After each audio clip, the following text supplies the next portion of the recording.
So hello viewers, in this video we are going to talk about the summary of Immortality, which has been written by Matthew Arnold. So let's begin. Immortality is a well-known poem by Matthew Arnold. काफ़ी जानी मानी कविता है. He was a great Victorian writer. हम सभी जानते हैं कि वो एक विक्टोरियन राइटर थे एंड क्रिटिक भी थे. He is best known for his poetry and essays. वो अपने पोइट्री और एसेज के लिए जाने जाते हैं. He mostly wrote about culture, society and religion. उनके जो वर्क्स के थीम अक्सर होते हैं वो कल्चर, सोसाइटी और रिलीजन होता है. He was born in 1822 and died in 1888. 1822 में उनका जन्म हुआ और जो है 1888 में उनकी मृत्यु हुई. His father Thomas Arnold was a famous headmaster of rugby school. उनके पिताजी जो थे रग्बी स्कूल के हेडमास्टर थे. The present poem was first published in 1852. 1852 में ये पब्लिश हुई थी इन हिज कलेक्शन पोएम्स नाम के कलेक्शन में. Its metre is iambic pentameter. इस एमिक पेंटामीटर में लिखा गया है. And it has a strict rhyme scheme of, और इसका काफ़ी स्ट्रिक्ट राइम स्कीम है. A B B A A B B A A C D D E E. The poem begins with the description of human life that is full of doubt and despair.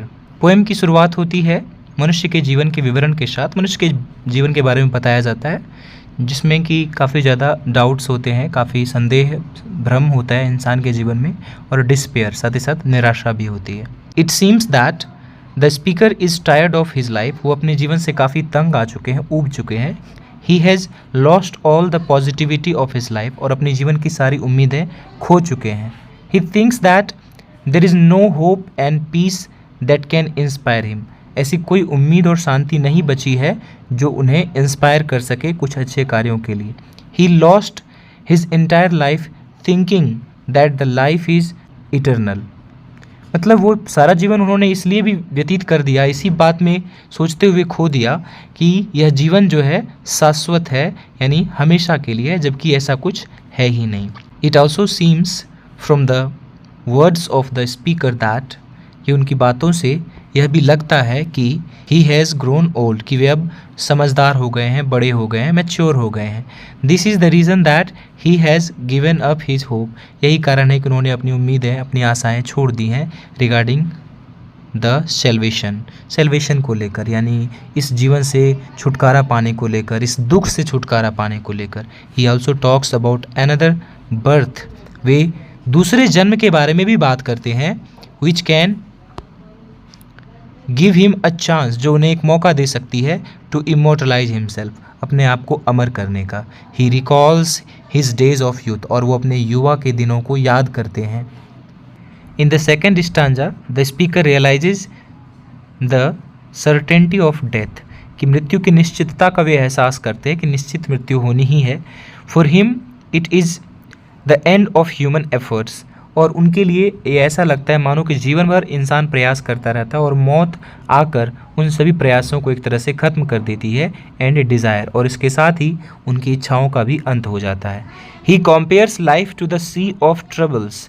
वो जीवन को परेशानियों के सागर से तौलते हैं या तुलना करते हैं. It keeps bothering us and at last we are left without any existence, यानी यह हमें परेशान करती रहती है, हमें तकलीफ़ पहुंचाती रहती है, और अंत में कुछ नहीं बच जाता, हमारा वजूद तक खत्म हो जाता है. He thinks that there is only darkness which waits for us, कि सिर्फ अंधेरा ही है जो हमारा इंतज़ार करती है आफ्टर डेथ, मरने के बाद.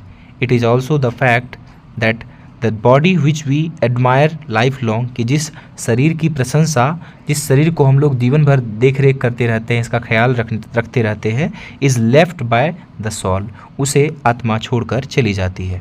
इन द फाइनल स्टांजा, आखिरी के स्टांजा में the speaker realizes that identity and immortality are nothing, ये पहचान और अमरत्वता कुछ नहीं है. बट पैराडॉक्स, यह एक विडंबना है, क्योंकि ऐसा कुछ होता ही नहीं है. आपकी कोई पहचान, आपका कोई वजूद कभी था ही नहीं, तो आप उसके लिए क्यों लड़ते हैं, उसी के बारे में क्यों सोचते रहते हैं. Everyone has to go inside the grave because it is the only truth.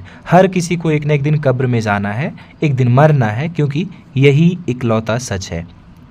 Life is another form of suffering, और लाइफ जो है सफरिंग और पेन एंड पेन उसी का दूसरा रूप है।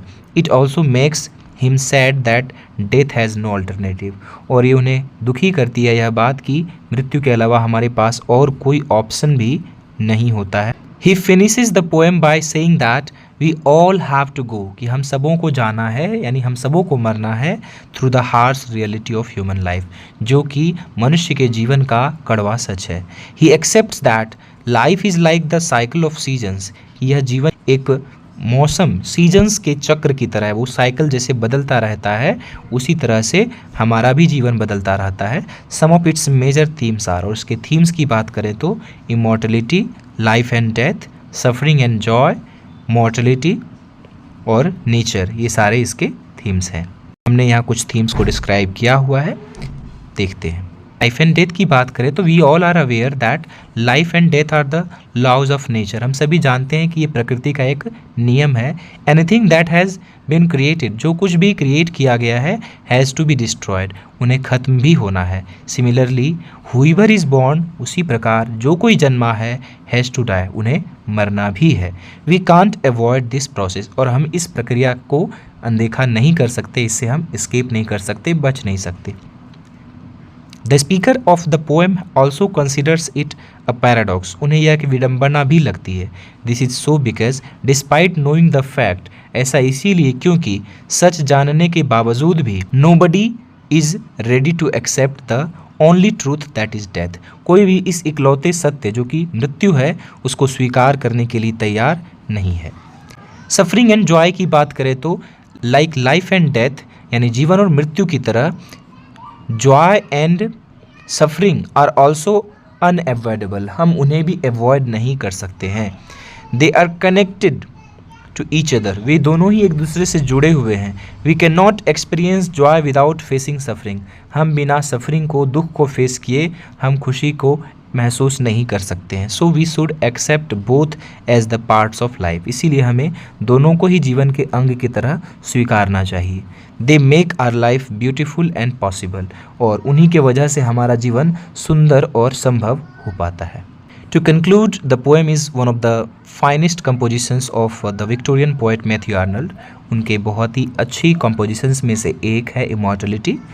It has described the realistic approach to life of life, यानी जीवन के काफ़ी यथार्थवादी सोच को, यथार्थवादी जो है फिलॉसफी को हमारे सामने रखा है। It is considered one of the most popular religious poems in the history of English literature.